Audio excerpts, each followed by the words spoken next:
يخون كابزلنا يو حافلنا مصحف قدسنا نلعلي العلنا كنوجينا دحرينا بكلام الله كنكيدينا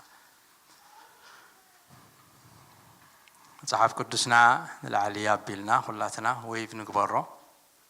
تاواج كل غزي نوجو اواج كنوجينا زي مصحف قدس زي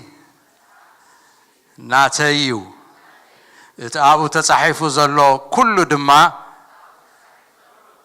قال እግዚአብሔር ቃል አምላክ ከም ዝኾነ بملؤ ልበይ ያምኖየ ክብርና አምላክ ይኹን ኣብቲ ዘለና ይኸለና ደውልና ሮሜ ምዕራፍ 8 ካብ ጥቕሲ 28 ጀሚርና ከነንብብ ኢና ሮሜ ምዕራፍ 8 تقال كم زيبل نتوم ناملاخ زفكرو كم مخرون التصوعو قنا كل نسنا يوم كم زدقفهم نفلت إنا نتوم قدم زفلتهم نسون بزحات حواتسي بخرم من تكخون نمسلو ودوخ مسلو قدم مدبهم نتوم قدم زمدبهم ناتاتهم كا تصوعهم نتوم زصوعهم ناتاتهم دما اصدقهم نتوم زصدقهم ناتاتهم دما اخبرهم يبلنا نصلي እግዚአብሔር አምላክና مخفات قالكا نغرهታት ጥበብ ይቦም ተባይል ተጻሒፉሎሞ እግዚአብሔር ቃልካ ክትከፍተልና بزنغوزي ኣብ ቅድሚኻ ንقرب ኣለና واملاخنا سخا مهارنا عميق قالكا وغزيابير بمنفس انت زي تردينا يو نفلطو ينخلني نامو منفس قدوسنا عمهارنا زمهار لبها بنا امرنا صوري غبرو ابرهايو مستوعال تغبرنا زفسس قالهم معلتي نسخا ابانا تفسسو نبرخت زخوننا نفوس زخوننا نمدحان زخوننا قال يخون እግዚአብሔር አምላክና ጊዜና ሁሉና አኻን በካለና መንፈስ ቅዱስ ባሂሉካ አማ አከልና ተመላለስ ኩሉ ኽብሪ እግዚአብሔር አምላክና ንስኻው ሰዶ በስም ኢየሱስ አሜን ወላና አብዘለና ያኹፍ ክንብሊና ለማዓልቲ እንሪዮ ቃል አርስቱ ጽዋዓ ዝብሊ ጽዋዓ calling زعبا صواعا إنا كنمار إذا صواعا زبل قال أما صحف قدس كنريو خلنا اللي بزيبلو يتصحيفو أبولي كيدان أب حدش كيدان እግዚአብሔር كم زصوع بوزح مقدي كم زصوع أو تصحيفولنا قالو بفلاي أب حدش كيدان كا بعلا أتا بيت كريستيان تبل قال نجزا رأسا أغلاسيا كاب زبل نايجريخ قال زملت قال يا أغلاسيا مالت دما تصويعهم زواتو مالت كم زخانة ينقرنا تصويعهم زواتو سلازيك زي أبير تصويعو زواتهم زبل ترقم كم زلوت أكليشيا زبل كاف كل التقال استرخبي أكليشيا زبل إك إن كلاو زبل نايجريخ قال تصويعهم زواتو زبل ترقم زلوا زحازي إذا صواعا زبل هنريو خلنا كل عينة صواعا إنا هنري بزح عينة صواعا يزلوا أما صحف قدس كنرا خلنا كنا في كل كفيلنا تقدماي صواعا انتهى إلى شمهي بيله حباراوي صواعا إلى شمهي بيله تخلاي صواعا فلوي صواعا إلى شمهي بيو الله سلازي تصواعا كنريو خلنا تقدماي صواعا حباراوي صواعا إلنا سمينا يوزلنا تنخلنا هنا زغربلنا تاويعت نياملاخ إيو نحاتان زغربة تاويعت مو تم حاتان دما نتساويعت سميعهم تتقبلوا تتساويعتي تساويعت نمدحان تساويعت نايزل عالم هيوت تساويعت نصدقي ጻውዒት ውልድ ኣምላኽ ንምዃን እግዚአብሔር ዝጸዋዓና ጻውዒት ኣምላኽ ከም ዘሎ እቲ ቃል ኣምላኽ ይነግረና እዩ ኣምላኽ ከም መጀመርያ ጀሚሩ ኣብ ብሉይ ኪዳን እንተሪኢናዮ ይጽውዕ እዩ ምጽዋዕ ናይ እግዚአብሔር ስራሕ እዩ ማለት እዩ ስለዚ ንእስራኤል ጸዊዕዎ ንእስራኤል ከም ዝጸውዖ ቃል ኣምላኽ ይነግረና ንእስራኤል ጸዊዕዮ ንወደይ ጸዊዕዮ እናበለ ብዛዕባ እስራኤል ጸዊዑ ናቱ ከም ዝገበሮ ካህናቱ ከም ዝገበሮ መንግስትናቱ ከም ዝገበሮ ናይ ኣምላኽ ንብረት ከም ዝገበሮ ብኽድሕን ናብኡ ድማ ክነብር ናቱ ስድራ ቤት ክኸውን ንእስራኤል ከም ዝጸውዖ እቲ ቃል ኣምላኽ ይነግረና ኣምላኽ መጀመርያውን ክጽውዕ ከሎ ንኣብርሃም እዩ ጸዊዕዎ ንኣብርሃም ክጽውዖ ከሎ ብፍሉይ ጽዋዓ እዩ ጸዊዕዎ ክጽውዖ ከሎ ብኺዳን ምስኡ ኣትዩ እንታይ ኢሉ ንኣኻን ንዘርእኻን ክባርኸካ ኢሉ ቃል እናኣተወ ንኣብርሃም ክጽውዖን ክፈልዮን ከሎ ንርኢ ድሕሪ ኣብርሃም ምስ ተጸውዐ እስራኤል ከዓ ብኡ ኣቢሉ ይስሐቅ ያዕቆብ 12 ነገድ እስራኤል ከም ዝጸውዐ እግዚአብሔር ንርኢ ፍልይ ኣቢሉ ከዓ ካብ እስራኤል ከዓ ንለዊ ከም ዝጸውዐ ከዓ ንርኢ ንናይ ክህንነት ኣገልግሎት ጻውዒት ከም ዘቕረበ ንለዊ ንርኢ ካብ 12 ነገድ ፍልይ ኣቢሉ ከዓ ንንግስነት ዝጸውዖን ይሁዳ ከም ዝጸውዐ ንግስነት ኣብ ይሁዳ ከም ዝኾነት ንይሁዳ ከዓ ብፍሉይ መገዲ ከም ዝጸውዖም ንርኢ ማለት እዩ ስለዚ ጽዋዓ እግዚአብሔር ኣሎ እቲ ቀዳማይ ጽዋዓ ሓበራዊ ጽዋዓ ዝበልናዮ ንምድሓን ዝኸውን ተጸዋዕናዮ ጽዋዓ እዩ ኣብ ሮሜ ምዕራፍ 11 እስራኤል ከም ተጸውዐ እግዚአብሔር ንፍሉይ ነገር ከም ዝጸውዖ ኣብኡ ይዛረብ ካብ ጥቕሲ 28 ጀሚርና እንተንቢብናዮ ምዕራፍ 11 ውህበት ጸጋ ኣምላኽን ጽውዑን ዘይጠዓሰሉ ስለ ዝኾነ እግዚአብሔር ከዓ ንጽውዑ እንታይ ይገብረሉኒ ኣይጠዓሰሉኒ እግዚአብሔር ምስ ጸውዐስ ከምዚ ናህና ዝኾነ ነገር ሓደ ነገር ምስ በልና ውብ ተጋጌ ንብሎ እግዚአብሔር ኣይጋገን እዩ ክጽዋዓና ከሎ ካብ መጀመርያ ክጽዋዓና ከሎ ብሽምና ፈሊጡ ክጽዋዓና ከሎ ሲ ሓደ መዓልቲ ተጣዒሱ ዝቕይሮ ጽዋዕ ኣይኮነን ጸዊዕና ማለት እዩ ብዘላለማዊ ጽዋዓ እዩ ጸዊዕና ንእስራኤል ክጽውዖ ከለኻ ብዘላለማዊ ጽዋዓ ብዘይጠዓሰሉ ጽዋዓ እዩ ጸዊዕዎ ስለዚ ብዚ ቃል ኣምላኽ ክነግረና ከሎ ጽውዑ እግዚአብሔር ንጽውዑ እንታይ ኣይገብርን እዩ ኣይጠዓስን እዩ በቲ ዘይጠዓሰሉ ጽዋዓ ገይሩ ንእስራኤል ከም ዝጸውዖ ይነግረና ስለ ዝኾነ ብወንጌል ምእንታና ጸላት እዮም ብምሕራይ ግና ምእንቲ ኣቦታት ፍቑራት እዮም ኢሉ ንደቂ እስራኤል እግዚአብሔር ብፍሉይ ፍቕሪ ብፍሉይ ጻውዒት ከም ዝጸውዖም ይዛረብ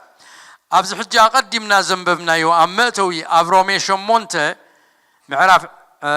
8 ጥቕሲ 28 29 ተርኢና ከዓ ነቶም ንኣምላኽ ዘፍቅሩ ከም ምኽሩ እውን እተጸውዑ እግዚአብሔር ብምኽሩ ኣቐዲሙ ብዝመደቦ መደቡ ዝጸውዖም ጽዋዓት ከም ዘለዉ ይነግረና ኣሎ እዚ ጽዋዓ እዚ ጽዋዓ ንምድሓን ጽዋዓ መንግስቲ ኣምላኽ ንምውራስ ጽዋዓ ንጽድቂ ጽዋዓ ንሕድገት ሓጢኣት ጽዋዓ ናይ እግዚአብሔር ንብረት ናይ እግዚአብሔር ፋሚሊ ቤተሰብ ንምዃን ጽዋዓ ካብ ድቕድቕ ጸልማት ወፂእካ ናብ ዘገርም ብርሃን ንምእታው ጽዋዓ ካብ ርዑት ሰይጣን ወፂእካ ናብ ሓርነት ክርስቶስ ንምእታው ዝኾነ ጽዋዓ ከም ዘሎ እዚ ናይ ሮሜ እግዚአብሔር ኣቐዲሙ ዝመኸሮ ዝመደቦ ዝኣመሞ ቅድሚ ምስራት ዓለም ዝወሰኖ ኣቐዲሙ ከም ምኽሩ ምኽሪ ሰብ ዘይብል እቶም ዝደሓናን ጎይታ ዝረኸብናን ጽድቂ ተቐበልናን ሲ ኣብ ምኽርና ዘይነበረ ነገር ከም ዝረኸብና ኢና ንፈልጥ ኣብ ሓሳብና ናብ መደብናን ዘይነበረ ምኽሪ ኣምላኽ ዝኾነ ኣምላኽ ኣቐዲሙ ዝመደቦ ኣብ ማፀና ኣዴና ከይተደኮና ከለና እግዚአብሔር ቀደም ዓለም እኳ ከይፈጠረ ከሎ ቀደም እግዚአብሔር በይኑ ከሎ ፍጥረት ከይፈጠረ ከሎስ ኣማዕዲዩ ርኢናስ ነቶም ቀደም ዝመደቦም ይብለና ንኣቶም እዩ እግዚአብሔር ጸዊዕዎም ይብል እንደገና ኣብቲ ቃል ክንርኢ ከለና ኣብ ጥቕሲ 29 ቀደም መደቦም ይብል ኣብ ጥቕሲ 30 ነቶም ቀደም ዝመደቦም እንደገና ኣብ ጥቕሲ 30 ንዕኣቶም ከዓ ጸውዖም ኢሉ ናይ እግዚአብሔር ጻውዒት ንምድሓን ከም ዘሎ ንርኢ ማለት እዩ ስለዚ ተቀዳማይ ጻውዒት ናይ ኣምላኽ ንምድሓን ንኹሉ ሰብ ሓባራዊ ዝኾነ ብዘይ ኣፈላላይ ንኹሉ ዓሌት ንኹሉ ጾታ ብዘይ ኣፈላላይ እግዚአብሔር ሓባራዊ ጽዋዓ ከም ዝጸውዐ ንርኢ ኣለና እዚ ጽዋዓ እዚ አንዲና የብል እዩ ክትነጽጎ ክትረዚስት ክትገብሮ እምቢ ክትብሎ ክትኣብዮ ክሳዕ ዘይትኽእል ናይ እግዚአብሔር ጻውዒት እቲ ድምፁ ኣብቲ ልብኻ ትዋሕ ምስ በለ ክትምለስ ዘይትኽእል ዘኽዘኽ ዘብለካ ጽዋዓ ናይ ኣምላኽ ንምድሓን ዝስሕበካ ጽዋዓ ናይ ኣምላኽ ከም ዝኾነ ነስተውዕለሉ እግዚአብሔር ጸዊዕናን ኣምጽዩናን ናቱ ገይሩናን ኣጽዲቑናን ኣሎ ኣሜን ዶኽሰምዕ ኣብ ምዕራፍ 1 ሮሜ ክዛረብ ከሎ ጳውሎስ ንስኻትኩም ከዓ ኢሉ ጥቕሲ 6 ምስቶም ጽዋዓት ኢየሱስ ክርስቶስ ኢኹም እንታይ ኢልና ጽዋዓት ኢየሱስ ክርስቶስ ኢሉ ጸዊዕና ኣሎ ኣብዚ ክዛረብ ከሎ ንሰብ ሮሜ እንታይ ዝብሎም ዘሎ ዝተጸዋዕኩም ኢኹም ክብል ከሎ ዝድሓንኩም ጽዋዓት ኢየሱስ ክርስቶስ ኢኹም ጸዊዕኩም ኣምላኽሲ ንክርስቶስ ከዓ ኣብ ልብኹም ዝተቐበልኩሞ ኢኹም ኣብ ሮሜ ንዘለኹም ጽዋዓት ይብል መሊሱ ሽዑነቶም ጽዋዓትን ቅዱሳንን ፍቑራት ናይ ኣምላኽን ኩልኻትኩም ይብል ስለዚ እቲ ጽዋዓ ንምቕዳስ ዝኾነ ጽዋዓ ንምድሓን ዝኾነ ጽዋዓ ንጽድቂ ዝኾነ ጽዋዓ ምዃኑ ኣብኡ ይእምተልና ኣሎ ነዞም ተጸውዑኻ ካብ እግዚአብሔር ኣቦና ካብ ኣምላኽና ካብ ጎይታና ኢየሱስ ክርስቶስ ጸጋን ሰላምን ክኾነሎም ይጽልየሎም ይሁዳ እውን ብወገኑ ከምኡ ኢሉ ኣሎ ይሁዳ ምዕራፍ 1 ሓንቲ ምዕራፍ እያ ዘላታ ኣብታ ጥቕሲ 1 ክዛረብ ከሎ ይሁዳ ባርያ ኢየሱስ ክርስቶስ ሓዊ ያዕቆብ ምስ በለ ናብቶም ጽዋዓት ብእግዚአብሔር ኣቦና ፍቑራትን ንኢየሱስ ክርስቶስ እተሓለውን ኢሉ እቶም ዝድሓኑ እቶም ብጽዋዓ ናብ ኣምላኽ ዝመጹ ከመይ ዝመሰለ ኽብረት ኣብ ምንታይ ከም ዝኣተዉ እቶም ጽዋዓት ብእግዚአብሔር ፍቑራት ከም ዝኾኑ ብኢየሱስ ክርስቶስ ከዓ እተሓለዉ ከም ዝኾኑ ዮሐንስ እውን ተዛሪቡሎ ንሱ ስለ ዝሕልወና ጸላይ ምንም ክገብረና ከም ዘይክእል ኣብ ዮሐንስ ተዛሪቡሎ ስለዚ እቲ ጽዋዓ ንምድሓን ዝኾነ ጽዋዓ ከም ዘሎ ንሓዞ ደጋጊሙ ጽሒፍዎ ስለ ዘሎ እተን ጥቕስታት ከንብበን ይፈቱ ኣብ ገላትያ ምዕራፍ 5 ጥቕሲ 13 ድማ ኣሕዋቴ ንስኻትኩም ንሓርነት ጽዋዓት ኢኹም እሞ ንሓድሕድኩም ብፍቕሪ ተገዛዝኡ እምበር ነቲ ሓርነትሲ ንስጋ ምኽንያት ኣይትግበርዎ ይብለና ኣብዚ ገላትያ እውን ንሓርነት ከም ተጸዋዕና ናይ ምንታይ ሓርነት እንተልና ካብ ግዝኣት ሮማ ክንወፅእ ወይ ካብ ግዝኣት ሮማ ክወፁ ዝተዋህበ ሓርነት ኣይኮነን እዚ ሓርነት እዚ ካብ ባርነት ሓጢኣት ካብ ባርነት ሰይጣን ካብ ባርነት ሞት ካብ ባርነት ናይ ዘላለም ኩነኔ ዘውፅእ ጽዋዓ እዩ እዚ ጽዋዓ እዚ ናብ ጽድቂ ዘምጽእ ጽዋዓ እዩ እዚ ጽዋዓ እዚ ናይ ዘላለም ህይወት ክትረክብ ዝገብር ጽዋዓ እዩ ስለዚ ነቶም ኣብ ገላትያ ዝነበሩ ቅዱሳን ነቶም ኣብ ሮሜ ዝነበሩ ቅዱሳን ነቶም ኣብ በቦትኡ ዝነበሩ ቅዱሳን ሲ ይሁዳውን ከይተረፈ ነቶም ኣብ ኩሉ ቦታ ፋሒሎም ዝነበሩ ናይ ኣምላኽ ቅዱሳን ክጽውዖም ከሎ ንስኻትኩም ጽዋዓት ኢየሱስ ክርስቶስ ኢኹም ንስኻትኩም ጽዋዓት ኣምላኽ ኢኹም ንስኻትኩም ንሓርነት እተጸዋዕኩም ጽዋዓት ኢኹም ይብል ኣብ ዕብራውያን ምዕራፍ 3 ሰብ ዕብራውያን ክጽሕፈሎም ከሎ ጥቕሲ 1 ጥቕሲ 2 ካ ስለዚ ኸዓ ኣቱም ካብቲ ሰማያዊ ጽዋዓ ግደ ዘለኩም ሰማያዊ ጽዋዓ ኢሉ ኸዓ ኣብዚ ድማ ጠቒስዎ ኣሎ እቲ ጽዋዕ እግዚአብሔር ከም ዝኾነ እቲ ጽዋዓ ሰማያዊ ጽዋዓ ከም ዝኾነ እቲ ጽዋዓ ኸዓ ንምድሓን ከም ዝኾነ ንናይ ዘላለም ህይወት ከም ዝኾነ ንኹሉ ብዘይ ሌላን ጉሌላን ብዘይ ጾታ ፍልሊ ብኹሉ እግዚአብሔር ብዘይ ባርያን ጭዋን ንኹሉ ዘቕረቦ ጽዋዓ ናይ ምድሓን ከም ዘሎ ንርኢ ኣለና እዚ ጽዋዓ እዚ ሰማያዊ ጽዋዓ እዩ እዚ ጽዋዓ እዚ ካብ እግዚአብሔር ዝመጸ ጽዋዓ እዩ ንሰብ ዕብራውያን ሰማያዊ ጽዋዓ ዘለኩም ግደ ኸዓ ምስ ቅዱሳን ዘለኩም ከምቲ ሙሴ ኣብ ቤቱ እሙን ዝነበረ ናብቲ ዝሸሞ እሙን ዝኾነ ኢየሱስ ናይ ምእማንና ሃዋርያን ሊቀ ካህናትን ኣቕልቡ ስለዚህ ተጸዊዕኩም ድሕንኩም ይኹም ሰማያዊ ጽዋዓ በጽሕኩም እዩ አቱም አሕዋት ዕጫ እኮ ይበጽሕና እግዚአብሔር ጸዊዕና ጽዋዓ እግዚአብሔር ናባና መጽዩ ናይ እግዚአብሔር ድምጽ ያብ እዝንና መጽዩ ናይ ፈታዊና ድምጽ ያብ ልብና መጽዩ ኣብ ጸልማት ዘይንሰምዕ ንምስማዕ ጸገም ከለና መንፈስ ቅዱስ ረድዩናስ ድምጽ እግዚአብሔር ክንሰምዕ ክኢልና ኣብ ዓለም ዘለውስ ናይ እግዚአብሔር ድምጽ ክሰምዑ ኣይክእሉን እዮም ይዝብለና ንዓታቶም ጭንቂዩ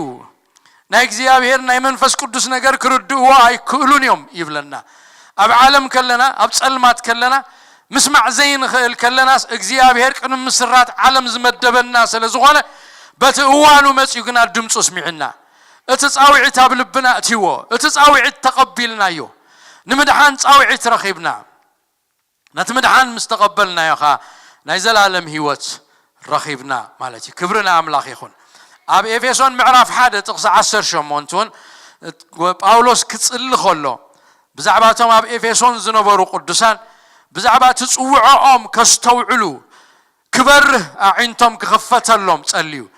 እቲ ተስፋ ጽዋዓኡ ኣብ ቅዱሳኑ ዝኾነ ክርእይዎ እዚ ጽዋዓ ተባሂሉ ዘሎ ቀሊል ነገር ከም ዘይኮነ እግዚአብሔር ክጽውዕ ከሎስ ብተኣምራታዊ መገዲ ዝጸዋዓና እሞ ነቲ ጽዋዓኡ ሰሚዕናስ ካብ ሓጢኣትና ተመሊስናስ ኢየሱስ ክርስቶስ ኣብ ልብና ተቐቢልና ናይ ዘላለም ህይወት ክንወርስ ካልቲ ዝገበረና ጽዋዓ እቲ ናብ መንግስቲ ኣምላኽ ክንኣቱ ናብ ርስቲ ኣምላኽ ክንኣቱ ዝገበረና ጽዋዓ ርስቲ ቅዱሳኑ እቲ እግዚአብሔር ንቅዱሳኑ ዘውረሶ እቲ ተስፋ እናኣትዎ ብጽዋዓ ዝረኸብናዮ እዚ ተስፋ ጽዋዓ እዚ ተኸፊቱልና ዒንትና እንተ ዘይርኢናዮ ክንፈልጦ ከም ዘይንኽእል እቲ ቃል ኣምላኽ ይነግረና ብብርኩ ተንበርኪኹ ሐዋርያ ጳውሎስ ነቶም ቅዱሳን ኤፌሶን ክጽልየሎም ከሎ ኣዒንቱ ልብኹም በሪሁ ተስፋ ጽዋዓኡ እንታይ ምዃኑ ሃብቲ ርስቲ ክብሩ ኣብ ቅዱሳኑ እንታይ ምዃኑ ክትፈልጡ እጽልየልኩም ኣለኹ እዚ ጽዋዓ እዚ ቀሊል ጽዋዓ ከም ዘይኮነ ብቐሊሉ ድማ ብናይ ኣእምሮ ስጋ ብጥበብ ሰብ ክብልጻሕ ዘይክእል ከም ዝኾነ ስለ ዝፈለጠ መንፈስ ቅዱስ ገሊጹልካ ተስፋ ጽዋዓኻ እንተ ዘይርኢኻዮ እንተ ዘይበሪሁልካን ብቐሊሉ ዝረአ ከም ዘይኮነ ቃል ኣምላኽ ይነግረና ኣሎ ጳውሎስ ኩሉ ዘመን ህይወቱ ነቶም ዘገልግሎም ቅዱሳን ብጸሎት ኩሉ ግዜ ተሰኪምዎም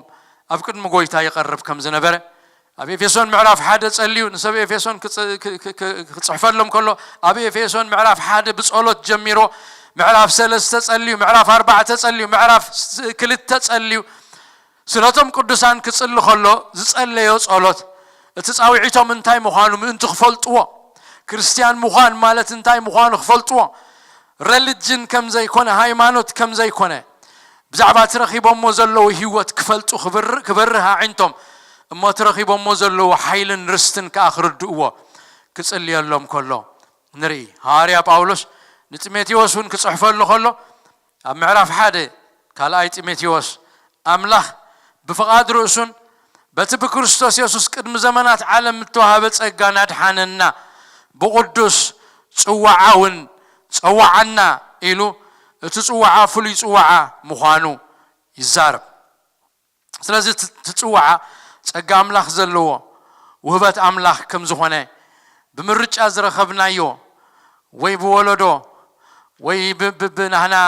ሃብቲ ብኽእለት ብጥበብ ዝረኸብናዮ ዘይኮነ ብኸሙ እግዚአብሔር ፈትዩናን ኣፍቂሩናን ናቱ ክገብረና ስለ ዝፈተወ ብቅዱስ ጽዋዓ ፍሉይ ብዝኾነ ጽዋዓ ኩሉ ዝጽዋዓሉ ጽዋዓ ዘይኮነ እግዚአብሔር ዝጽውዖም ተፈልዩ ሰባት ካብኦም ሓደ ክገብረኒ ካብኦም ሓደ ክገብረካ ካብቶም ብፍሉይ ጽዋዓ ዝጽውዑ ክትኮንሲ ናይ እግዚአብሔር ዕጫ ናይ እግዚአብሔር በረኸት ማዕረኽ እንደ ዓብ ምዃኑ ዘገርም ዕጫ በፂሕና ከም ዘሎ ነስተውዕለሉ ንስኻትኩም ኩልኻትኩም በእግዚአብሔር ተጸዋዕኩም ህዝቢ ኢኹም እግዚአብሔር ይጸውዕኩም ሰብ ኣይጸዋዕኩምን ንጻውዒትኩም ከኮላልፎ ዝኽእል ካዋላ ሓደ የለን ሓይልታት ጸልማት ኣይኮላልፎኒ ሓይልታት ኣጋንንታ ኣይኮላልፎኒ ጻውዒት እግዚአብሔር ሓያል እዩ ጽኑዕ ጻውዒቱ እግዚአብሔር ንነፍሱ ወከፍና ዝጸዋዓና ጻውዒት ኣሎ ማለት እዩ ስለዚህ እዚ ጻውዒት እዚ ምስናይ ምስኡ ሒዝዎ ዝመጽእ ነገራት ከም ዘሎ ነቕልበሉ እቲ ካልኣይ إذا صوّع عزيم استتصوّعنا نمدحان كم تصوّعنا رينا لنا تخلأي علامها إذا نحبار أو تصوّعنا مستتصوّعنا دقنة أملاخ كنجر كم تصوّعنا قال أملاخ ينجرنا تصوّعنا نمنتاي نمدحان تصوّعنا نمنتاي نصدقي تصوّعنا نمنتاي نحدقت حاتيات تصوّعنا نمنتاي رست أملاخ نموراس أبتناي قدسان رست نمتا تصوّعنا أبرهان من تخناتو مس እግዚአብሔር من تخنبر ናይ እግዚአብሔር حبراو ጽዋዓ ዝኾነ ዘይፈላል ጽዋዓ በጽሕና ብምርጫ ዝበጽሐና ጽዋዓ እግዚአብሔር መሪጹ ጽዋዓና ሰባቲና በጽሕና ጽዋዓ مستتصوعنا مسدحنا ግና እቲ ብድሕሪኡ مسو ዝኸይድ ደግነት أملاخ كنجر دماينا تصوّعنا كل آمين زدحان زبلة دقنة أملاخ كزنتو كما بكرن زلا ختما كوينو صدق أملاخ محرة أملاخ فقر أملاخ حيوانة أملاخ كرئي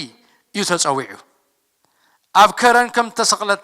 كل خمزريا اتقلعت كتما كما لك تأماني خصوع كله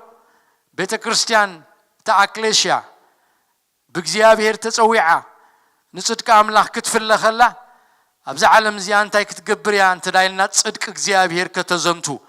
دقنة جزيابير كتزنتو برهان يا أملاك كتبره تصدق جزيابير كتنجر محلات جزيابير كتنجر كأهلنا جزيابير كتنجر عبيات جزيابير كتنجر فوس جزيابير كتنجر أملاخ الله كتبل برانك تكون دقنة تصوعيا كتنجر يا تصويعة أماني نتا أملاخ زقبل له دقنة مدحان دقنة محرت دقنة فقري النحاسبة وريت أخملس دقنة أملاخ كبسر بقال كونه بقبري بسنة خايدة جيرو وريت أملاخ كزنتو ناملاخ وريت أخملس إيو تصويعو بأمنة بفقري بقدسنا نابرا جيرنا إنا دقنة أملاخ كل خنرئي النخل نزينا بأملاخ كاب علم تفلنا كاب علم تصوعنا كما بكرن زلا كرن زلا ختما زيت سور كما بقوام قنديل تسقله مبراتي تسقلنا دقنة أملاخ نعلم كنرئي إيوت أو عسنا هاريا بيتروس نزو صبو غيرو أقميتو الله انتاي كبل أبكالاي معرف قداماي بيتروس كابتقصت شعات تجميرو نسخاتكم دقنة اتخاب سلمات نابزا قرم برهانو زصوعكم اسكي زصوعكم نبل كلنا زصوعنا نبل እግዚአብሔር ጸዊዕና እንታይ ክንገብር ደግነት እቲ ካብ ጸልማት ናብ ዘገርም ብርሃኑ እቲ ጸልማት ሓደ ቃል ይብዝ ዘሎ እቲ ጸልማት አቲና እንተፈትሽናዮ ብዙሕ ነገራት ኣለዎ እቲ ጸልማት ሞትን ኮላይ ዝሓዘዩ እቲ ጸልማት ማእሰርቲ ዝሓዘዩ እቲ ጸልማት ፍርዲ ዝሓዘዩ እቲ ጸልማት ዘገርም ጭንቀት ዘለዎ እዩ ካብቲ ዘገርም ጸልማት እቲ ጸልማት ክጽውዖ ከሎ ድቕድቕ ጸልማት ክብል ከሎ ፈጺሙ ጸልማት በቃ ድንቁርና ዘለዎ ህልም ዝበለ ጸልማት ካብቲ ጸልማት እግዚአብሔር ጸዊዕኩም مسوعكم مسوصاكم دما ابرهانتيكم እቲ ብርሃን ካ ዘገርም ብርሃን ሙኻኑ ነጊሩሎ ዘለና የቦታ በሪሁሎ አብርሃኒና ዘለና ሕጂ መብራት ተወሊዑ ስለዘሎ በባይነቱ ብርሃን ይዘሎ ዴይላይት ብርሃን ዝባሃል አሎ ዲም ላይት ዝባሃል አሎ ዝዓዲ እንት አይነት ብርሃን ይኻ ትደል ዝባሃል አሎ እና ቀነስካ እና ወግደልካ أملاك أصل فلتتنا أملاك برهان أبزجرم برهان زجرم إلوا أتزجرم زبل مجلس سل السانو لي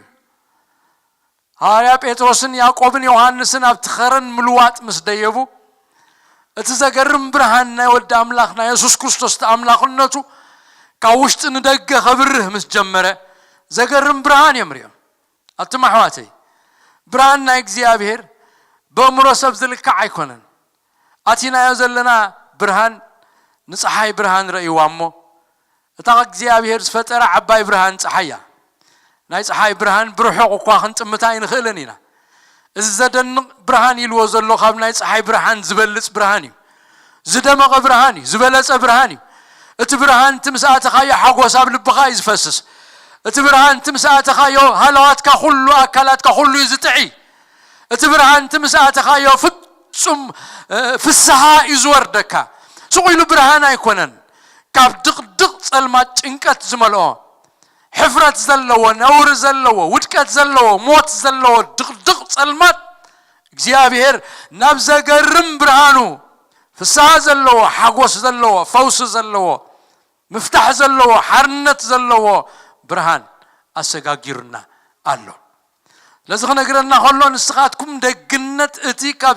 ድቅ ጸልማት ናብዘገርም ብርሃኑ ዘተወኩም ምን ትኽትነግሩ ይለናል ስለዚህ ተጸዋዕና ካብ ድቅ ጸልማት ወጪና ናብዘገርም ብርሃን ዛተና ደግነት እግዚአብሔር ምን ትኽነግር ከም ዝኾነ ንሓዞ ኣብ ድቅ ጸልማት ነርና ናብዘገርም ብርሃን ምስአተና እቲ ዝተዋሃበና ሽም ንስኻትኩም ሕሪ ወለዶ ይኹም ንስኻትኩም ቀደም ህዝቢ ነበርኩምን ሕጅግና ህዝቢ አምላኽ ይኹም ንስኻትኩም ቀደም ዘይተመሓርኩም ይኹም ነርኩም ኣብ ትሕቲ ፍርዲ ይኹም ነርኩም ሕጅግና ምሕራት ይኹም ዘይደሓንኩም ዝነበርኩም ሕጅግና ዝደሓንኩም ይኹም ኢሉ እቲ ቃል አምላኽ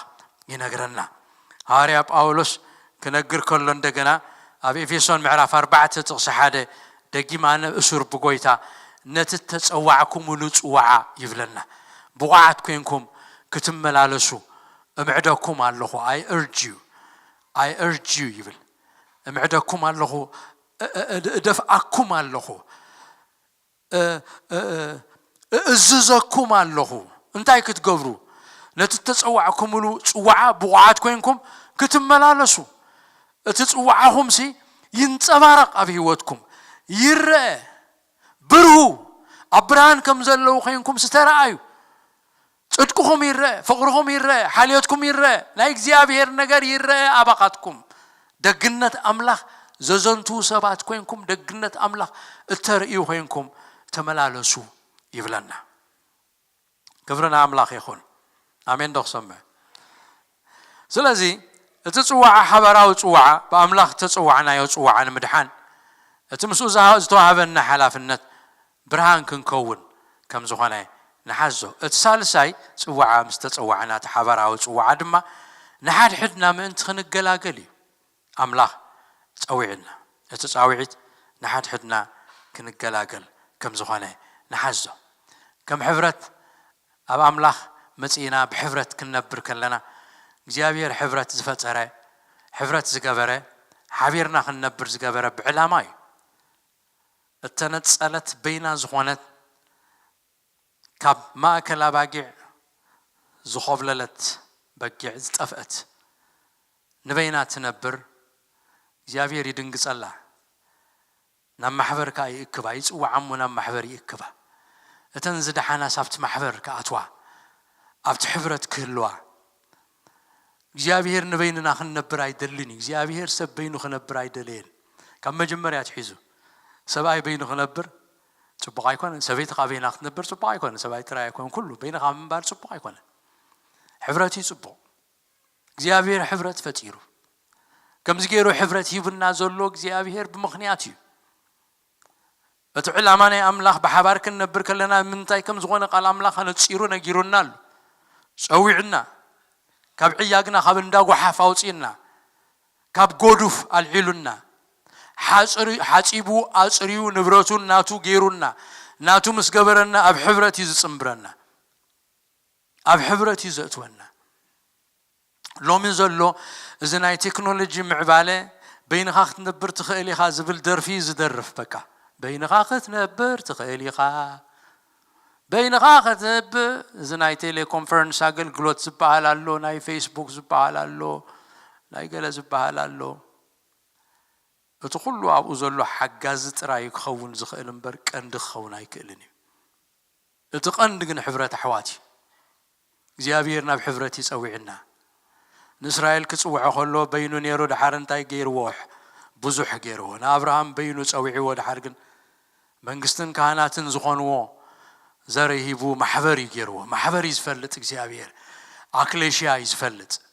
ተፀዊዖም ዝወፁ እኩባት ናይ ኣምላኽ ይዝፈልጥ መንግስትን ካህናትን ዝኾኑ ንእግዚኣብሔር ዘገልግሉ ማሕበር ይዝፈልጥ ስለዚ ኣምላኽ ክዛረብ ከሎ ቃል ኣምላኽ ክነግረና ከሎ ንስኻትኩም ኣካል ክርስቶስ ኢኹም ኢሉና እቲ ኣካል ክርስቶስ ሓደ ይኮነን ኩሉ ነፍስና ኣፍ ጥራይ ነይሩ ተዝኸውን እንታይ ምኾንና ኩሉ ነፍስና ኣፍንጫ ጥራይ ነይሩ ተዝኸውን እንታይ ምኾንና ኩሉ ነፍስና ዓይኒ ጥራይ ነይሩ ተዝኸውን እንታይ ምኾንና ከምዚ ካርቱን ዘርእዩና ምኾንና ነርና ማለት እዩ ዞም ቆልዑ ዝርእይዎ ካርቱን እግሪ ዘለዎ ዓይኒ ከምኡ ግን ኣይኮነን ክሰርዓና ከሎ ገሊኡ ኢድ ገይሩልና እግሪ ክምስለና ከሎ ቃል ኣምላኽ ንሕና ኣካል ክርስቶስ ኢና በብኽፍሉ ኣካላት ናይቲ ቀንዲ ኣምላኽ ናይ ክርስቶስ ኣካል ቀንዲ ንሕና ድማ ኣካላቱ ኮይንና ኣብቲ ኣካል ክርስቶስ ከም ተሰኳዕና እቲ ቃል ኣምላኽ ይነግረና ስለዚ ኣብቲ ኣካል ክርስቶስ ኢና ክንህሉ እምበር ካብ ኣካል ክርስቶስ መፅያ ኢድስን እግሪ ኣይተድልይንን ክትብላ ኣይትኽእልን እያ ዓይኒ ድማ ነፍንጫ ኣይተድልይንን ክትብላ ኣይትኽእልን እያ ቃል ኣምላኽ ከምኡ ኢሉና ስለዚ ሓቢርና ክንነብር ኢና ተፀዊዕና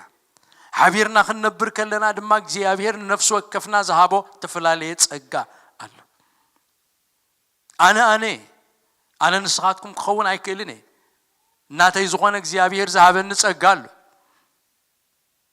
ንዓይ ዝሃበኒ ፀጋ ንዓኻትኩም ዘይሃበኩም ክኸውን ይኽእል እዩ ንዓኻትኩም ንነፍሲ ወከፍኩም ዝሃበው ፀጋኻ ንዓይ የብለይን ኣምላኽ ዱፕሊኬሽን ኣይገብርን እዩ ዱፕሊኬት ኣይገብርን እዩ ዩኒክ ገይሩ እዩ ዝፈጥር ነፍሲ ወከፍና ኣብዚ ዘለና ፍሉያት ኢና ፍሉያት ፍጥረት ኢና ነንበይንና ንዓና ዝኸውን ህያብካ እግዚኣብሔር ሂቡና ኣሎ ኣባኻ ዘሎ ኣባይ የለን ኣብ ነፍሲ ወከፍና ዘሎ ዘገርም ዘደንቕ በብዓይነቱ ዝኾነ ህያብ ሂቡና ዘሎ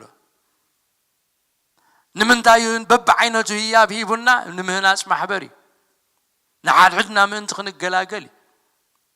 ስለዚ ፃውዒትና ካብ ጎይታ ምስ ወፃና ምስ ዳሓና ደግነት እግዚኣብሔር ከነወሪ ንሓድሕድና ድማ ክንገላገል እዩ እቲ ቀዳማይ ዕላማ ማለት እዩ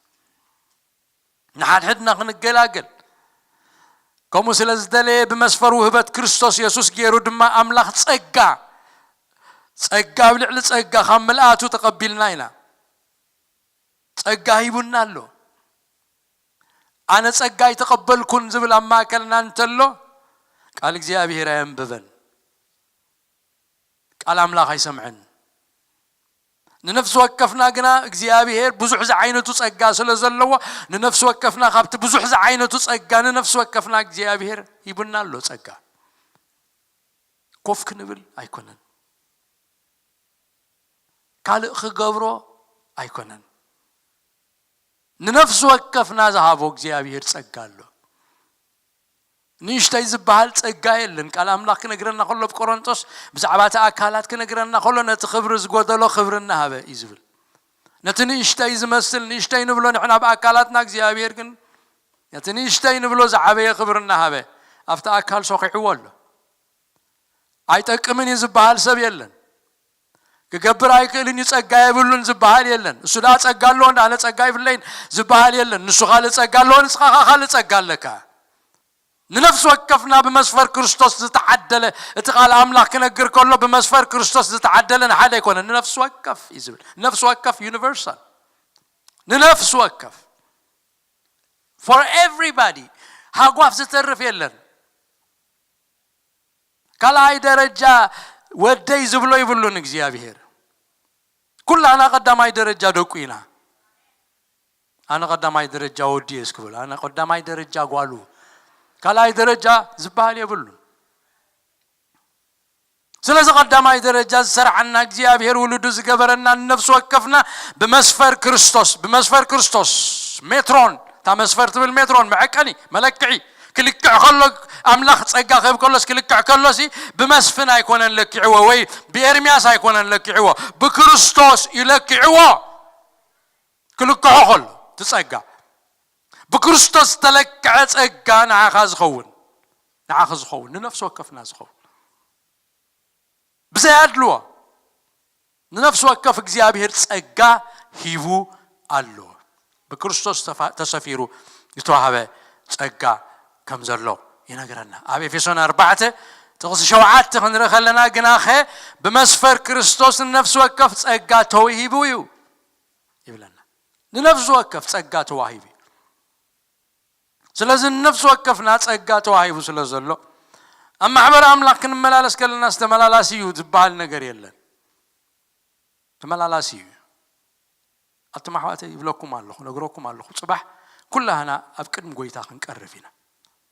مخليتكم نقدلو مخليتكم تتقاملو أقلقلو زغبركم مبزحاتكم مخليتكم كساع مسات كساعة نقوس زقلت كساعة وهاب زقلت زغمتنا يا مخليتنا لو صايح حجي بمسفر كريستوس توهبنا بمغليت توهبنا لوم تي في تولعنا بزخن زمر كلنا اي نبرن اي زمرنا قال لي مزمور ثقيل يسمعني راح حدش مزمور سلازخون مفرهاتي تولعنا بزريوه ولع مفره اي تولع اي نوتيس سب سلازي الذي እግዚአብሔር ጸጋ ስለዚህ ያበ تي موسيقى زحز سان تي متاع ساوند سيستم زحجز كاميرا زقدح ጸሎት ሓደ ጊዜ خلت ሰብ ጥራይ መጹ ሓደ ጊዜ 34 መጹ እግዚአብሔር ይመስገን ንመን አጸናኒዕና ንመን ይናዝበጻሕናዩ ንመን ይና ወንጌል ዝነገርናዩ نمانينا اتني أملاخ قبري أبانات تقبر دقنت أملاخ زرعانا يو منالو قبيت እግዚአብሔር جميرنا قبت حبرت جميرنا قبت زلنا يو እግዚአብሔር زابنا زغمت أن بوتا جميرنا እግዚአብሔር بمسفر كريستوس النفس وكف ጸጋ ሂቡ እዩ ጸጋ ተዋሂቡ ካዩ ስለዚህ እግዚአብሔር زابنا ጸጋ نحد حدنا وعنا كله صويعس أبيت أملاك تتخيلنا بتجزيها بهر ذهبنا نحد حدنا خنقلاقل إيو إذا دمان مهنا سجى كريستوس إذا أكل كريستوسي نسخة جبر كاين دحر تعرف كا إذا نسخة جبر از جبا كهواف كم صباح قويت أخمد سخلص كادات كتريقة سخاخت جبراز جبا كاكوا خي جبر كاس كدات تريفا نزل عالم كدات يتقو نزل عالم سلازي كم من تغي كونسي أنا እግዚአብሔር زهابن نتسقى اللون نمو بت زهابن نتسقى هواتينا وقسعة تغير بت زهابن نتسقى أمون قوينا ترغيبة كقلقلي كعيه جزي باللين حتشري جزي قوي يجزي أنصارنا يجزي فتاوينا يكونن أي صبينا نيو يحلفيو كل أنا عدم معلتنا فيرنا كنكيدينا يلنا كنكونينا حجقنا جزي تواهبنا خلوا بتجزي أبي هرز عدلنا تسقى غيرنا لحد حدنا نقلاقل أبقى الأملاك كنا نبف كلنا بذنبنا يا معراف 4 أبتقص 10 تخلت مسكدنا تم قدسان نتقبر أقل قلوت نمهنات سيقا كريستوس تم قدسان ملات من تكخنو تم قدسان من تخقل قلو مهنات سيقا كريستوس من تخقل قلو جابير سيقا يبلو اتنا حدكم زبل تأزاز أملاخ أما صحف قدس تصحيفو زلو بحبرات كنا نبر كلنا حدنا نتيفنا أملاخ تأزيزنا كنقبرم زقبانا نقرات زريونا تأزازات يوم نحاد حدكم تفاغروا نحاد حدكم بقدس مساع عام سلام تباهلوا نحاد حدكم بتحتنا تقزازوا نحد حدكم يقرأ تبهالو سلا حد حدكم تصليو نحد حدكم استمهروا نحد حدكم تمععدوا نحد حدكم بسلام نبروا نحد حدكم حاتياتكم تأمنوا نحد حدكم يقرأ تبهالو نحد حدكم تصواوروا نحد حدكم سناين مقبار تقادلوا بنصوه لبين نحد حدكم تفقروا نحد حدكم بقشنة تقبابلوا بتصقى أملاخ نحد حدكم أقلقلوا أبيتروس كان نبفك لنا دقاقي مزقال زي تزاريبوه قالوا سلازن نحد حدنا نقلاقلينا تسويعنا نعلم بران كنكون دقنة أملاخ كنزنتو إنا تسويعنا تحبار أو تسويعتنا نرفسنا تراي كنبراي كونن زيابير تسويعنا أب إسرائيل كلت بحر اللوح يتحنت بحري تنبتعكم زمتعكم أنت تقاقينا الرمنا مالتي بزي سمعنا يو أما تعرف قدس كاب زنببنا يو بحر جو تبال الله أنت خا بحري قليلا تبال الله قليلان جون زبالا كلت بحر اللوح بحر قليلا أبت خبابيا أتخلت اللوا عسى خا زقوفو بزحات يركب يوم بحر قليلا وحجي أتوا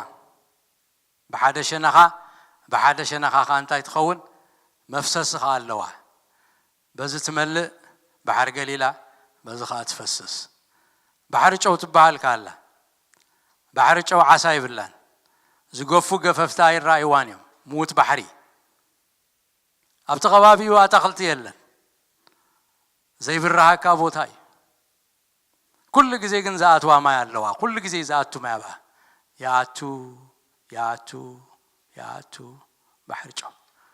زفسس جن يلا أي تفسسنا بحر جو تباهيلا موت بحري تباهيلا خا تسوع لذي قالينا نأتو تراينا ناتو بحر جو زفسسنا قرقنا يبلنا كم بحر قليل أسكن نخون اتكزيابير زهابنا تسقى نفس الصو يقلت حواتنا يقلقلوا حواتنا يتصنانعوا بانا يتدقفوا اقر كريستوس نحناينا حجي يد كريستوس نحناينا عين كريستوس نحناينا اف كريستوس نحناينا اف كند كريستوس كوينا نمعدكم اللونا اف كند كريستوس كوينا نزارب اللونا اف كند كريستوس تلاخنا لوقات املاخ نحناينا تاي تقبر الله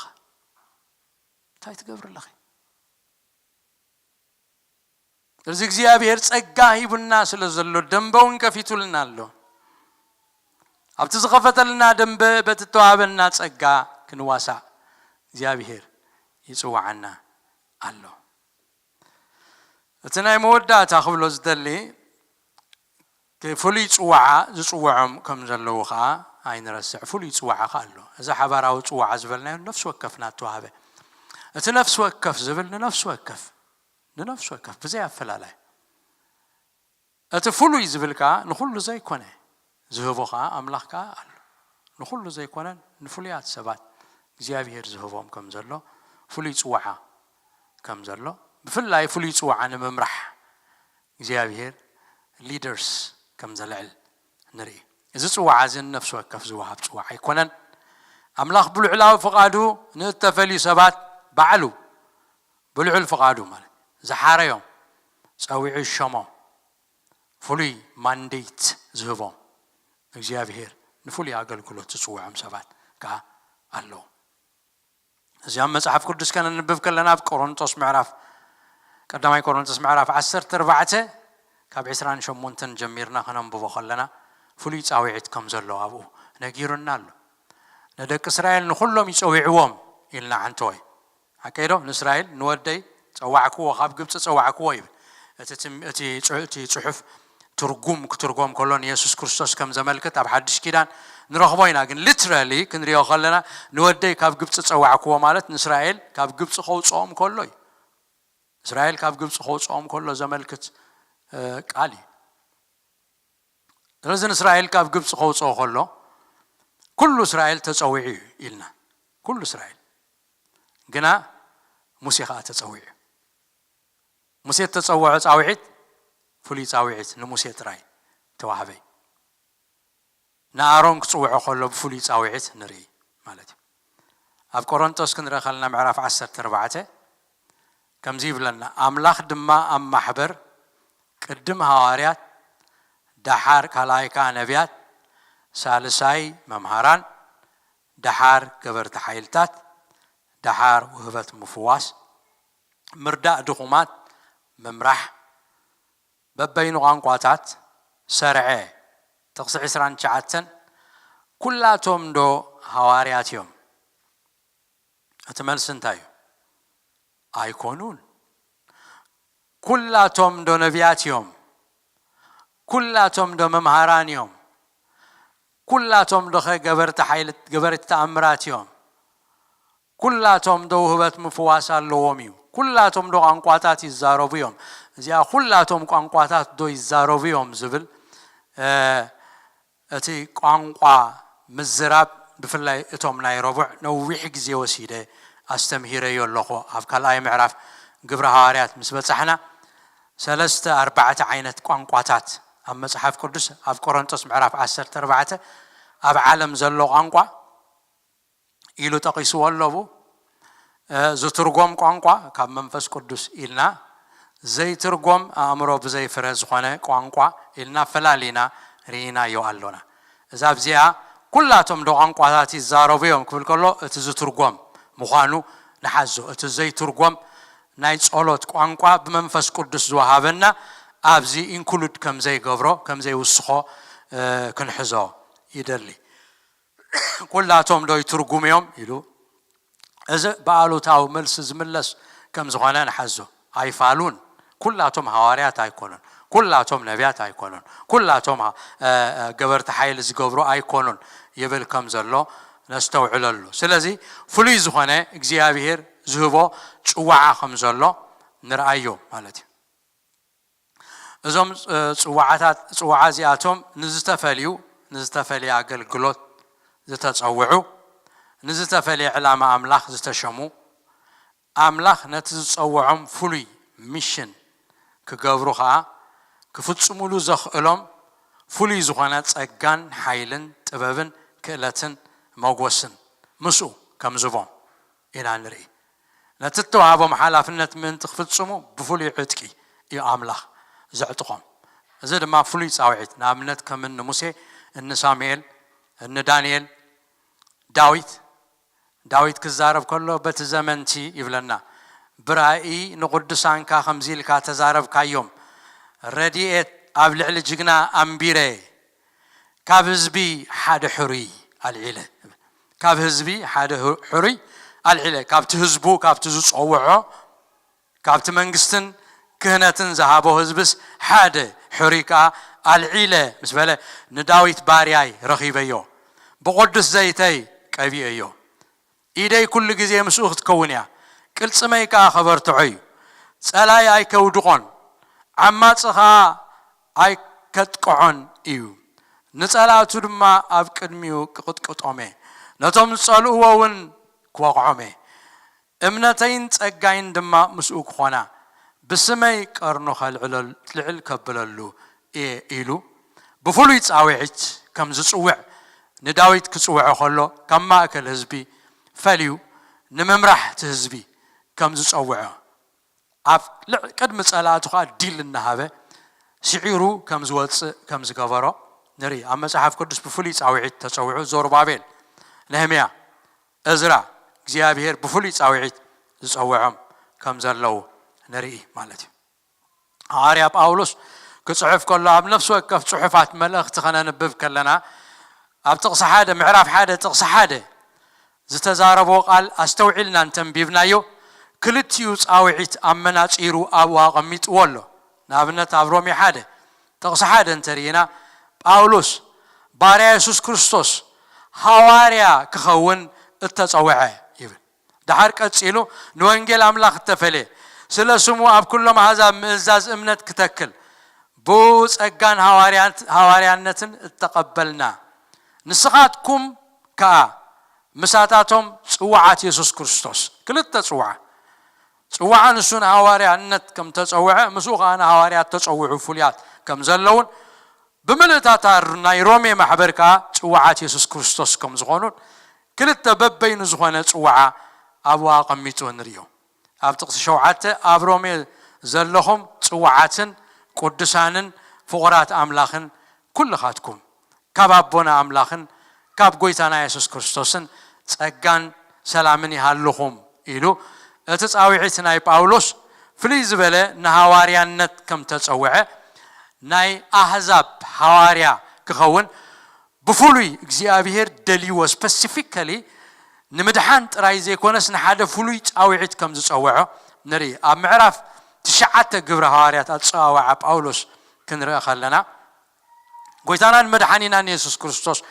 ኣብታ ናይ ደማስቆ መገድን ጳውሎስ ምስተገለጸሉ ድሕሪዩ ማለት እዩ ጎይታ እንደገና ኸይዱ ንሃናንያ ረኺብዎ ካብቶም ኣገልገልቲ ሽዑ ዝነበሩ ኣብ ደማስቆ ናብ ሃናንያ ዝበሃል مسكده نتهانانيا زبال ود مزمور انتاي كم زبالو نغرنا خلو اب تقص 10 نو غويتا براي هانانيا بولو نسخا انيخو غويتاي بله غويتا دما تنس امو نابت قنع زبال متحلال فخيد ساول زبال سباي بعل ترسيس انه يصلللمو ابيت يهودا دليو نسون هانانيا زبال سباي اتيو من تخري إيدو خمبرلو برائر يلو سلسل specific زخوانا مغلاس كا نباولوس مسيو هانانيا مسيو كمهركايو يلو الله هانانيا كا ينقر الله هانانيا جنا قويتاي بزعب السب أيزي أبي يرسالم نقدسان كا خندي كفو كم زغفرهم كابوزحات سميع الله أبزد ما سمكان زوز وعو خلاتهم كأسر كابليك أون تخانات سلطان الله إلو ملسلو قويتا جنا أبزي أستوعلو إذا سب أيزي أبكر ما أحزابن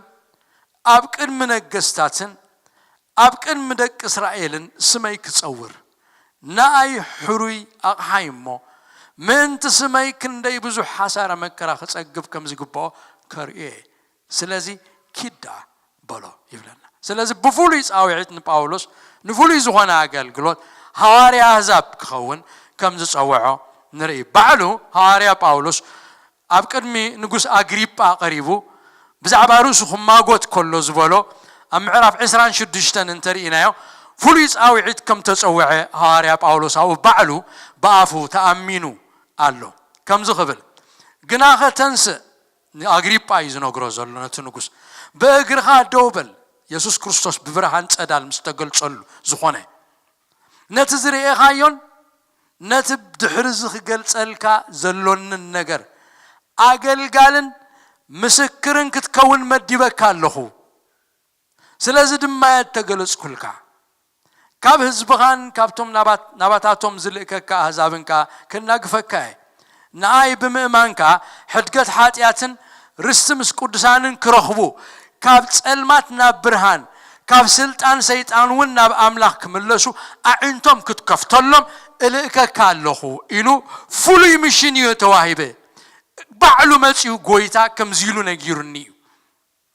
سلازي أنا أبسألمات نزلو برهان كون أعنتم نزعور أعنتم كفتلهم سيطان نسعرهم كوصهم بفلي كبات بفلي تساويعي تساويعي التساويعي تايد ما خبر اللهو إلو أبكر من نقص أغريبا كما قلت كله بزعبا رؤسو خمس أرو كله كاب سماي زرو خبو فولي تساويعي اتناي مدحان شعو أبتدى ما سكو مقدي قويتاي انتاي كقبر تدليني يسوس يمس بولو شعاتا مدحان رخيبواي تساويعي تابقى رخيبوا تناي مدحان تناي صدقي تدحريو زخون مشن قن فولي تساويعي نفولي أقلقلوت قنا እግዚአብሔር كم زلعلو أبو مسكيرلو قالو سلازي خلت عينة تساويعي حباراو تساويعي نمدحان اتخالي كان فولي زخونة تساويعي እግዚአብሔር ዝጽውዖም ሰባት كم زلو خا نري قالنا بكل صاوعت تصوعنا هنا قالوا خنو بلو زي نخل نخلنا هنا እግዚአብሔር በጽሕናዩ ካብ እግዚአብሔር ጸጋ ተቀበልና هنا اما حبر ክርስቶስ ኮይና خنገልግል انت بوحدوس انت ببزحو እግዚአብሔር ጸዊዑ ጸጋን ነፍስ ወከፍና ሂቡና አሎ بفولي صاوعت انت ጸዊዕና ኻ እግዚአብሔር ይመስገን ንፉሊ አገልግሎት ንምምሃር ዲዩ ካል ኃይልታት ንምግባር ዲዩ እግዚአብሔር ቀቢው ዘተሳአና እንተሊና ኻ ክብርና አምላኽ ይኹን ንሱኻ ፉሊ ጻውዒት ከም ዘሎ ንሓዞ ካለ ዘገርም ዝረኸብክዎ መጽሐፍ ቅዱስ ካለ ጽዋዓኻ ኣሎ ጽዋዓ ንሓዳር ዝጽዋዕ ኣሎ ንሓዳር ካ ዘይጽዋዕ ኣሎ ኣንቢበ ከምኡ ማለት እዩ ኩሉ ሰብ ንሓዳር ኣይተጸውዐን እቶም ናይ ሰብ ሓዳር ዳ ኸይባእሱን እምበር ተማለ ሓዳር ግበሩ እንዲም ዝብሉ ሰም ሓዳር ግበር ሓዳር ግበር እዞም ናይ ሰብ ሓዳር ብጀካ ሓዳር ግበር ካላ ይፈልጡን እዮም ስለዚህ ሓዳር ከይገብር ዝጽዋዕ ሰብ እውን ከም ዘሎ ጽፉሊ ጻውዒት ዘለዎም ሰባት ከም ዘለው መጽሐፍ ቅዱስ ነጊርና ኣሎ ሓዳር ደይ ተጸውዑ ብሓዳር ተእቲኻዮ ማርዑት እዩ ኣብ ሽግር ኢኻ ተእትዎ ንሓዳር ከይትገብሩ ክልክለኩም ደልየኮንኩን ገሊኦም ኣይፈተውዋን መስለኒ ሓዳር ክበሃል ከሎ ኩሉ ግይጽ ይዝብል ስንኹም ጫሒለን ክብርና አምላኽ ስለዚህ ንሓዳር ዘይተጸውዑ ሰባት እውን ክህልው ከም ዝኽእሉ ነስተውዕል ኣብ ቃል አምላኽ ኣብ ቀዳማይ ቆሮንቶስ 7 ምዕራፍ ከነንብብ ከለና ብግልጽ ተዛሪቡና ኣሎ ኣብ ጥቕሲ 20 ነፍስ ወከፍ በትተጸዋዓሉ ጽዋዓ ይምበር ኢሉ ብዛዕባ ሓዳር ክዛረብ ከሎ በትተጸዋዓሉ ንሓዳር ጽውዕ ዲኻ ጽቡቕ ሓዳር ግበር ንሓዳር ኣይተጸዋዕካን ሓዳር ኣይትድለዮ ሙሉእ ህይወትካን አምላኽ አገልግል ሙሉእ ህይወትካን አምላኽ ሃብ ምሳና ዝዓበየት ሓንቲ ዓብቲ ዝሓለፈ ክነግሩና ከለዉ ከለዳ ከመይ ኣላ ገለ ተመርዒያ እንድያ ኢሎምኒ ተመርዒያ ኣበይዳ ኣላ ኣብ ከምዚ ከምዚ ቦታ ኣላ ንመን ዳ ተመርዒያ ተበልኩም ንየሱስ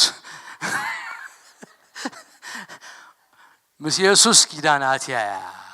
ኢሎምኒ ሙሉእ ህይወታ ሂባ እያ ብስርዓት ቤሎ ጌራ የለጌራ dedicated I am not going to get married to anyone this is it na yesusi kidane ምስ የሱስ ኢላ ምስ የሱስ ኪዳን ጌራ አይሎምን በጣም ዘገርም ነገር ማለት ስለዚህ በትተጸዋዕ ካሉ ጽዋዓ መንባር አገዳሲ ንሓዳር ተጸዊዕካ እንተኾንካ ኣይትደውንጊ ሓዳር ግበር በእዋኑ ዝግበር ሓዳር ጽቡቕ ሓዳር ዘይገበርኩም መንእሰያት ግዜ ትውሰዱ ሕቆይ ከይበልኩም ደድሕር ቆልዓ ሙጉያ ያሎ ስርሑ ሓያል እዩ ብንእሽተኻ ምርዓው ዝመስልዎ የለን ብንእሽተኹም ቀልጢፍኩም ግዜ ከይወሰድኩም ሕቆይ ርእሰይ ከይበልኩም ክልተ ጸጉሪ ከየውፃእኩም እግርኹም ሕንክስክስ ከይበለ ገና ኸሎ ኣብ ውሽጢ ዕስራታት ከለኹም በጃኹም ተመርዓው 30 ከይኣተኹም ከለኹም ተመርዓው 30 ምስ ሓለፍካ ቁልቁል ያ ሹው ያ ትብል ስለዚህ ተነውሐ 30 ምስ በጻሕኩም ድሕረ ደጊም በሉ ሓሊፍኩም ማን ተለኹም 30 ግን ኢመርጀንሲ 911 ካብሎም ጀሚርኩም ፈትሽ ድለ ኣበይ ኣላ ታናተይ ኣበይ ኣሎ ትናተይ ኢልኩም ድለዩ ናጎይኹም ሓዳር ግበሩ ስለዚህ ንሓዳር ተጸዋዕኩም ኣይትደንግዩ አምላኽ ንሓዳር ጸዊዕኩም ተኾይኑ ግዜ ከይወሰድኩም በግዚኡ ክኸውን ከሎ ጽቡቕ እዩ ግዜ ምስ ሓለፈ ብዙሕ ነገራት እዩ ዘሎ ምስ ሓለፈት ግዜ ብዙሕ ሕቶታት ከም ፓስተራት ብዙሕ ሕቶታት ይዝመጸና ብዙሕ ነገራት ከምኡ ምስ መጸናውን ኮፊልና ብዙሕ ሰዓታት አጽኒዕና ተጻሕፈ መምርሒ ኣለና ገጅፍ 34 ፔጅ መምርሒ ጌርና ትሕቶም ስበዝሕ ግዜ ወሲድና መምርሒ ጽሒፍና ኣለና ምክንያቱ ብዙሕ ነገር ስለዘሎ ስለዚህ ብዕድሜኹም ኣሽቱ ከለኹም እቲ ናይ ንእሽነት ፍቕርን ጥዑም ነገርን ከዓ ይሓልፈካ እዩ ኣይሕለፍኩም ኣይምለስን እዩ ስለዚህ ቶም ናኣሽቱ ዘለኹም ዘይተመርዓኹም ዘለኹም حدار قبرو تمرعو زي تتصوعكم منم زي بلكم تغنكم كا آيت الليوة وسينكم نعمله ملو بملو أقلقلو اتغال عمله كوميز بالتقص عسران 4 أب شوعات دقنا انتايلو أحواتي نفس وكف بتتصوعو أبكد ما عمله بؤو يمبر لز بتتصوع كايو بؤو منبر كا أقرداسي يو كل يوم نحدار تتصوعهم كلو منتين عمله كقلقلو ويلهم اتني حدار نقر زقدفو زمننو سبات اللو قال يوم قنا سبات كم زمننو زقبروا مالو قال يوم قنا أملاح كم مجمريات حزو نعوك خونو إلو بفولي نزنقر زي بلوم جيروز فتورم سبات كا اللو مالتي سلازي قال أملاح بلوت سور كيرو تزاري بلو كم زلو نقرأ مقدي كتاقصو يدلي مالتي سلازي قال سوعها نحادار سوعها زبال كم زلو نحزو كبرنا أملاخ يخون أبزخن ودينا زيابير مسجن كابزلنا يا كلنا حافلنا أفكر مقويتا كنقرب إنا بتصالات